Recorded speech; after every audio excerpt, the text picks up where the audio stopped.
Chers frères et sœurs dans le Seigneur, bonjour et bon dimanche. Que la grâce et la faveur de Dieu descendent et demeurent sur chacune de vos vies.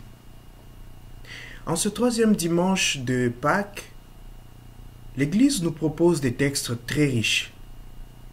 Les lectures qui nous sont proposées aujourd'hui nous rappellent comment Dieu nous a fait passer de nos ténèbres à son admirable lumière par la mort et la résurrection de son Fils. Pour notre méditation, je nous propose de suivre le parcours des disciples d'Emmaüs. Nous suivrons ce parcours en 3 étapes, qui sont, au fait, les 3 étapes de notre parcours de foi. La première étape sera notre foi dans son moment d'étrangeté avec Jésus, notre foi dans ce moment où nous voyons Jésus comme un étranger. La deuxième étape, ce sera le compagnonnage, notre foi comme ce chemin de compagnonnage avec Jésus. Et la troisième étape sera notre foi comme ce moment d'accueil de Jésus, comme ce moment où Jésus devient notre hôte. Et pour cela, nous allons suivre les disciples d'Emmaüs. Et chacun de nous essaiera de voir dans sa propre vie, de voir dans son propre chemin, de voir dans son propre parcours chrétien ce moment, ces différents moments. Chacun pourra essayer de voir où est-ce que j'en suis avec cela. Le moment de l'étranger. Les disciples d'Emmaüs ont sûrement marché avec Jésus, ont sûrement vu les miracles de Jésus, ont sûrement côtoyé cet homme, parce qu'ils le décrivent. Ils ont été avec Jésus. Et maintenant qu'il est mort, maintenant que tout semble finir, ils rentrent chez eux. Ils discutent en chemin. Au fond, les disciples d'Emmaüs discutent sur tout ce qui s'est passé depuis qu'ils ont connu Jésus, un grand prophète puissant, en parole et en acte. Et nous le savons que le peuple juif attendait un Messie. Il savait qu'il y a quelqu'un qui viendrait pour les délivrer, comme ils disent. Mais à quel niveau était leur délivrance? Leur délivrance était à un niveau humain, à un niveau politique. Et dans leur discussion, nous supposons qu'ils parlaient aussi de cette délivrance. Mais il y a quelque chose qui ne marche pas dans cette logique. Ils analysent, ils interrogent, mais il y a un lien qu'ils n'arrivent pas à faire. Comment cet homme si puissant, comment ce Messie, comment celui qui a été accueilli à Jérusalem peut finir comme cela? Comment il peut mourir sur la croix? Parce que pour eux, normalement, dans leur logique, le Messie devait être le vainqueur. Le Messie devait gagner. Le Messie devait délivrer Israël. Voilà qu'il est mort. Il y a là une connaissance de Jésus. Ils connaissent un Jésus thaumaturge, un Jésus qui fait des miracles, un Jésus qui ressuscite les morts, un Jésus qui donne à manger, un Jésus qui secoue les puissants juifs et même les puissances romaines. Et pourtant, ce Jésus est mort. Et pourtant, il est mort. Et ça, les disciples n'arrivent pas à se l'expliquer. Ils n'arrivent pas à comprendre. Et ils sont sur cette route-là. Cette route de l'interrogation. Cette route de l'émerveillement. Mais un émerveillement qui reste à un niveau purement de la tête. À un niveau de l'intellect. À un niveau purement humain. Et Jésus vient les rejoindre. Comme toujours, Jésus vient rejoindre l'homme sur son chemin. Jésus vient rejoindre l'homme dans ses interrogations. Et Jésus qui arrive dans la vie de ses 2 disciples, qui arrive sur le chemin de ses 2 disciples, il les interroge directement. De quoi parlez-vous tout en marchant? Et ça, nous entrons dans la deuxième phase de notre chemin de foi, la phase du compagnonnage. Et ici, nous verrons que le compagnonnage avec Jésus est une décision que nous prenons. Jésus vient parfois dans nos vies dans des circonstances peu communes, dans des circonstances très différentes, dans des circonstances parfois très insolites. Imaginez-vous aujourd'hui que les gens marchent, que les gens sont en train de causer, et que tout à coup quelqu'un vienne et vous dise « Et vous parlez de quoi ?» Vous allez le regarder, vous lui dites « Mais monsieur, les bonnes manières, Les bonnes manières exigent à ce que tu dises bonjour. Les bonnes manières demandent à ce que tu dises, écoute, je peux me joindre à vous. Voilà. Mais Jésus vient, il entre dans la conversation. Mais pour eux, Jésus, c'est cet étranger qui vit à Jérusalem, qui ne sait pas ce qui se passe. Jésus, c'est cet homme-là qui est extérieur à eux. Ils ne le considèrent même pas comme un juif. Parce qu'un juif, pour l'autre juif, il n'est pas étranger. Il a un frère. Mais Jésus est encore étranger. Ça veut dire la connaissance qu'ils ont encore de Jésus, c'est une connaissance des livres. C'est une connaissance de l'enseignement, de la doctrine qu'ils ont reçue depuis leur enfance. C'est une connaissance du Messie que leurs pères leur ont raconté. Et l'élément qui déclenche alors ce compagnonnage avec Jésus, c'est l'acceptation que ses frères font. C'est-à-dire, ses frères acceptent de marcher avec Jésus. Ils acceptent de parcourir ce chemin avec Jésus. Et c'est là où se déclenche la deuxième étape de leur foi. Ils font le passage de l'étranger au compagnon.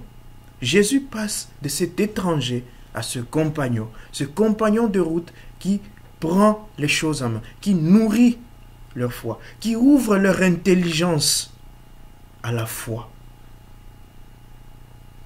Ce n'est plus une intelligence du type humain, du type cartésien, du type où on cherche à trouver les causes et les effets, où les effets produisent les causes produisent les effets. C'est une foi intérieure, c'est une intelligence plus intérieure. Et la Bible dit, le récit nous rappelle que Jésus interprète la parole. C'est-à-dire, il passe du niveau premier de la parole, où on dit le Messie viendra, le Messie libérera Israël, à la compréhension de qui est ce Messie. Quel genre de Messie est celui-là? Pourquoi ce Messie-là? Et Jésus part avec eux. Jésus marche avec eux. Jésus ouvre leur cœur. Jésus transforme leur vie. Il leur donne cette interprétation, la vraie interprétation de la parole. Mais ça a été possible parce qu'ils ont accepté d'accueillir Jésus. Ils ont accepté de prendre Jésus sur leur route. Ils ont accepté de faire de Jésus leur compagnon. Et lorsque Jésus fait semblant d'aller plus loin, puisque ce compagnonnage, ils ont goûté au bienfait du compagnonnage avec Jésus. Ils ont goûté au bienfait de la présence de Jésus. Ils ont goûté au bienfait de l'interprétation de l'Écriture, de l'ouverture de l'intelligence aux Écritures. Ils ne peuvent plus laisser Jésus partir. Ils ne peuvent plus le lâcher. Et ils lui disent, écoute, il se fait soir, il se fait nuit, il se fait tard. Ne va pas loin, viens. Nous avons de la place pour toi. Nous avons un repas chaud. Nous avons un logis pour toi. Et là, il passe alors à la troisième phase de notre cheminement de foi, où Jésus passe du simple compagnon de route à l'hôte de nos maisons. Il devient un de nous. Nous faisons de lui un frère. De l'étranger au compagnon, il devient un frère. Il l'accueille dans leur maison. Il lui offre ce qu'il y a de plus fraternel, le repas. Il demande à Jésus de rester avec eux, non pas seulement pour rester, mais pour partager ce qu'ils ont de meilleur, pour partager leur repas, pour partager leur intimité. Les secrets qu'on dit autour du repas, Jésus va les partager avec eux. Et c'est là que Jésus leur partage alors le secret du Messie. Jésus leur donne de connaître qui est ce vrai Messie, qui est ce Sauveur. Et cette connaissance est venue dans le partage du pain, le pain rompu. Jésus ne dit pas, quand ils sont assis à table, c'est moi, je suis le ressuscité. Non, Jésus agit. La foi, c'est une action. Découvrir le Christ, c'est une action. Et notre chemin de foi, c'est un chemin de découverte. Jésus veut que nous puissions le découvrir par nous-mêmes, en prenant le temps de l'écouter, en prenant le temps de le voir agir. Et la seule action que Jésus pose, il prend le pain, il rend grâce, il rompt et il donne. Et ce geste-là, associé à cet enseignement, à cette interprétation de la Bible, ouvre finalement, transforme, change, convertit les deux apôtres, les deux disciples. Leurs yeux s'ouvrent finalement et ils entrent maintenant dans la foi en Jésus. Et quand cette foi se manifeste, quand cette foi éclate, on ne peut plus rester. On doit rentrer. C'est comme quand on était plus jeune, quand tu découvrais quelque chose, quand tu étais en train de faire un devoir, un exercice difficile, et que tout à coup, dans une lumière, tu découvrais la solution, tu étais obligé de sortir. Tu voulais en parler à tout le monde. Tu voulais que tout le monde sache que tu as fait une découverte. On raconte dans l'histoire qu'il y a un grand savant qu'on appelait Archimède, qui est mort comme cela. Il avait découvert quelque chose. Il était en train de se laver dans son bain. Il a découvert le principe de tout corps plongé dans l'eau subie. Et le gars est sorti dehors tout nu, il criait, j'ai trouvé, j'ai trouvé. C'est quelque chose, c'est notre foi. Lorsque nous avons enfin trouvé Jésus, ce Messie qui rend le pain, qui nous partage sa vie, qui nous donne sa vie, nous ne pouvons que sortir et aller l'annoncer. Chers frères et sœurs, notre vie de foi, peut-être que nous avons appris Jésus dans les livres, dans les films, parce que nos mamans, nos pères et nos mères nous ont raconté Jésus, parce que nous sommes nés dans une famille chrétienne, une famille catholique, que nous avons découvert Jésus. Nous avons entendu parler de lui. Nous avons grandi, bercés dans cette ambiance-là. Le nom de Jésus était autour de nous, mais c'était un Jésus du livre. C'était un Jésus des histoires. C'était un Jésus de l'école. Nous le connaissions, mais nous n'avions pas encore fait l'expérience de lui. Et parfois dans notre cheminement de foi, quand nous décidons de l'accueillir, nous décidons par exemple de prendre le temps de lire la Bible, d'écouter la parole, de nous faire compagnons de la parole de Dieu, nous commençons à goûter intérieurement. Nous commençons à sentir que Jésus n'est pas seulement ce Messie politique, que Jésus n'est pas cette solution politique, mais Jésus est une solution plus profonde, plus grande, plus radicale. C'est une solution spirituelle.